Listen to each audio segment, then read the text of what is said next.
So making the infinity scarf, I have two pieces. I'm going to be using a sheer fabric, but this project is great for if you're starting to learn to work with jersey knit, or flannel is a little bit warmer, but I'm going to be doing a sheer because I don't like to be too hot or too warm. So this is a nice, thin, flowy, more of a dressy fabric. So I have two pieces cut 10 inches wide.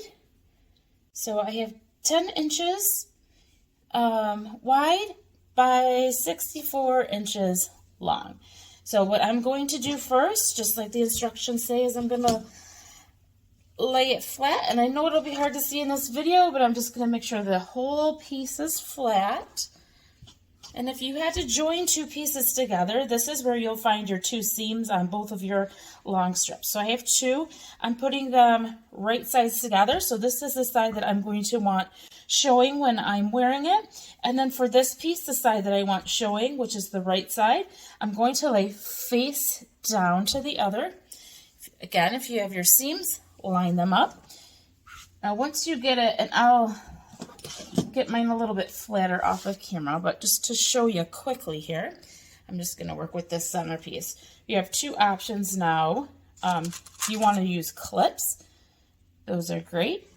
You can just go along and clip both sides of your scarf down all the way on both sides. Or if you prefer pins, that's another method as well. And you can pin your fabric together on both sides all the way down. Either way will work just fine, as long as you have it, the edges completely lined up on both sides, because that's what we're going to sew when we go over. So I'll go ahead and do that off camera and we will come back. Just so you can see for this spacing here, and this will be different depending on how comfortable you are, but I'm doing every so many inches down the scarf, and I've decided to go with clips for this. And it's all the way through. So what we're going to do, we have the right sides together. We're going to go ahead and take this to the sewing machine. And again, because this is not like a quilt or a project that has to be exact, you can do whatever seam allowance you want for this. There's really no right or wrong. So let's go ahead and take it over to the machine.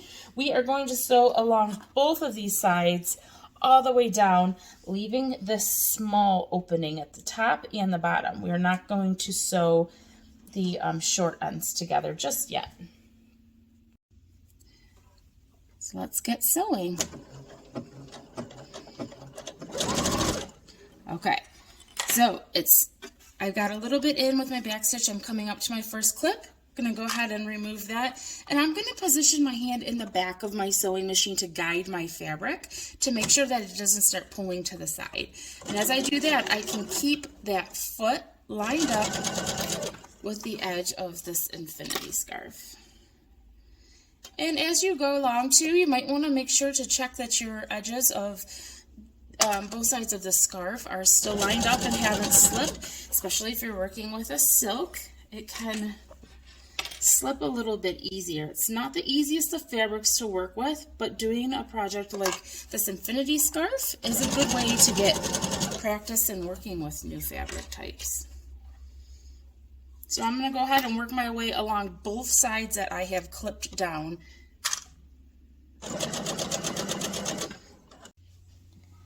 Now that you have a seam on both sides of your infinity scarf, what you want to do is put your hand in the opening, and we are going to flip it so that just kind of pull it through. And now we have the right sides facing out. This is the side that we want to be showing. And I'm going to take my end, the one end, kind of lay it flat here. And I'm going to find my other end and fold it up.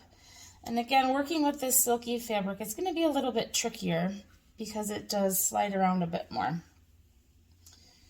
We want to make sure that we don't have it twisted, so it's folded perfectly in half. And what I like to do is match my seams to my seams first. Now, this is where it got a little bit confusing if you're just reading and you don't see it. So let me see if this makes more sense in the video. So we do have the right sides of our fabric facing. So I want to get to the inside of the first layer here, and I have the bottom layer here. So I'm just going to take one layer of each piece and I'm going to pin that together in the middle. And we want to go around the whole way, just having one layer. So it's going to kind of pull. And again, if you want to use clips, that's fine too. Making sure your seams line up. See how I still have this layer here? So I'm just doing the two inside layers right now.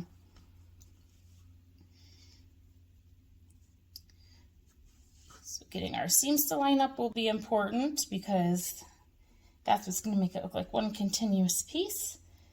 So now that we did these two layers, we want to start turning it so that the right sides are still together.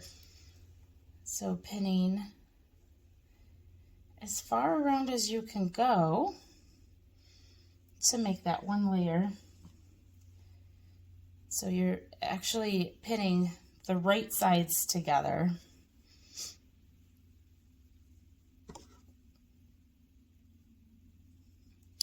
Of the two sides folded up together. Just kind of go, it's going to start to look a little bit twisted.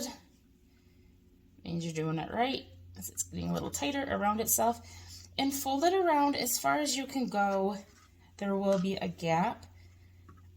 The smaller the gap, the better, because you'll be hand stitching that part.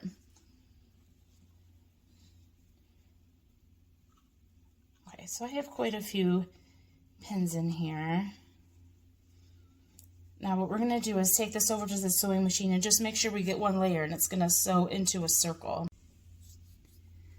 At the machine, I want to start at a seam. I like to start at the seam because then I know at least that one is going to line up perfect. And do you have to take your pin out here to make it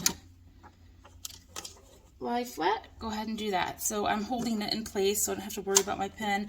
I have it set. I'm going to put my needle down and that's going to hold it in place while I adjust and make sure my fabric is lined up correctly.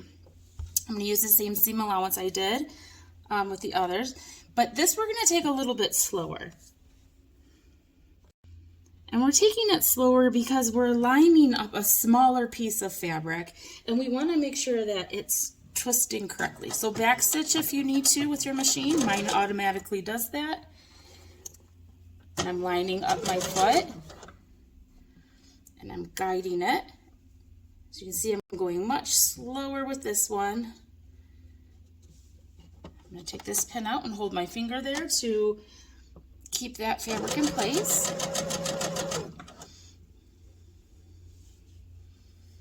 We're just going to work our way around until we get to our opening. So I did leave a little bit of a bigger gap in mine than 3 inches, but I just want to show you when you flip it, you're going to be using that gap to flip so that your seam is on the inside of your infinity scarf. And I'm just checking on my seams real quick. So I have a pretty large gap here. It's about this big. And now what I'm going to do though is I'm going to tuck it in so that it matches the seam length. I'm going to tuck both of those sides in and line them up. I'll give this a clip to hold it so I have an extra hand. And I'm just going to get all of this opening adjusted so that I can hand sew it. But I will also show you now that our infinity scarf is lined up. So here's where we just sewed the two pieces together. So the seam is on the inside, and here's the gap that we're going to be working on with our invisible stitch. I'm getting my needle and thread ready for hand sewing. And I'm going to double up my thread for this because it'll give it a little extra stability. So I'm going to take about that much,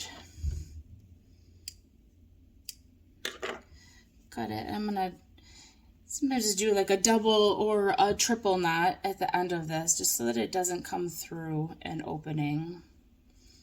And I'll cut the tail at the end too, so that it's not long. The trick is lining up your knots so that they're all on top of each other. Something you might need practice on if you're new, but a trick, because I know you can't probably see, but if you use your needle, if it's not lining up, to kind of pull it along, that helps you get it right on top of one another. So there we go. I have a triple knot on mine, and I will cut the tail a little bit, and as you can see, my thread is a nice workable length, not too long. Let's find our opening of our scarf. I'm going to find the edge of it, remove that clip. Now, to do the invisible stitch, what you want to do is start on the inside so that your needle or your knot is hidden. So I'm actually going to get my needle set so that my thread set so that it's going to be on the inside by putting it under that first seam. Now that I have that, and I know it's going to be really hard to see on the camera, but what I'm going to do is put my needle, and I'm going to be weaving back and forth, kind of like an invisible ladder stitch on the inside where it folded in, the natural folds that goes with our seam. And because I'm working with a more difficult fabric, it's going to challenge me, but we can do it. And if you mess up, you know, having a thread that's going to blend in will hide a lot too. Nobody's going to get super close to your project and be like, oh, I see your thread where it was supposed to be the invisible stitch. No one's going to do that. We are our own worst critics. But you do want to make sure that it's not bubbled out, because that is more visible. So if you look closely, you can't see my stitch because I'm doing it on the inside, weaving it back and forth on both sides, and then it comes out the middle, and I give it a pull. And we will do this along the entire opening. I've come up to the end of the opening, and I'm gonna do the knot now. So for the beginners, if you want to hide your knot, you can. I'm doing it, I'm just going to put a little stitch through, and I have my loop here. And again, to do a triple knot, I'm just going to go around 1, 2, 3 times of my thread and give that a pull. And you can't see my knot. I'm going to go ahead and clip it as close as I can. And there we have the opening is now sealed, and we have a full circle for our infinity scarf. Let's go see what it looks like on.